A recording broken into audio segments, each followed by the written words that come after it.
मी घरात निवांत बसले होते. आता मी घरात केव्हाच एकटी निवांत बसत नाही.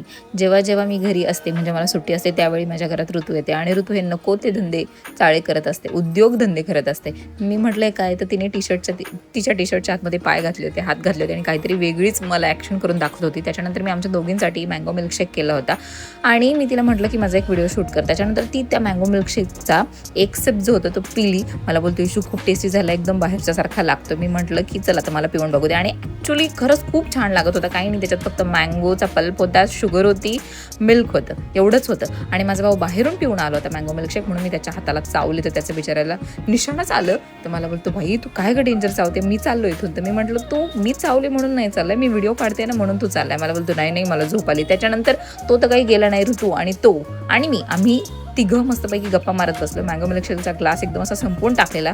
मी त्या दोघांच्या गप्पा चालू असताना हे सगळं घर आवरून घेतलं कारण मला खूप कंटाळा आला. त्यांच्या गप्पा ऐकण्यात मला इंटरेस्ट नाही आहे कारण ते दोघं स्कूलमधले फ्रेंड्स आहेत तर त्यांच्या स्कूलच्या गप्पा असतात आणि मी काय करू ना त्याच्यात. मी आणि ऋतू घरी असल्यावर आम्ही बाहेर जाणार नाही असं तर पॉसिबल नाही आहे. म्हणून आम्ही ह्या केकच्या शॉपमध्ये गेलो जिथे की मी ही डच चॉकलेट केकची पेस्ट्री घेतली. इतकी टेम्पटिंग होती ना, इतकी टेस्टी होती काय सांगू तुम्हाला. आणि त्याच्यानंतर आम्ही घरी आलो तर मी त्याच्यासाठी पेस्ट्रीचा एक घास ठेवला. तर मला बोलतो बघ बघ केवढीशी ठेवली, ऋतूला पण दाखवतो बघ तिने केवढी ठेवली. मी म्हटलं अरे मी ठेवली नाही आहे, ती राहिली, तू तेवढ्यात आला म्हणून तुला दिली खायला, नाही तर तेवढी पण तुला भेटली नसती. त्याच्यानंतर काय खाऊ हे समजत नव्हतं म्हणून आम्ही आमच्या सगळ्यांसाठी मॅगडीचे बर्गर्स ऑर्डर केले आणि माझा भाऊ मस्तपैकी गप्पा मारत खात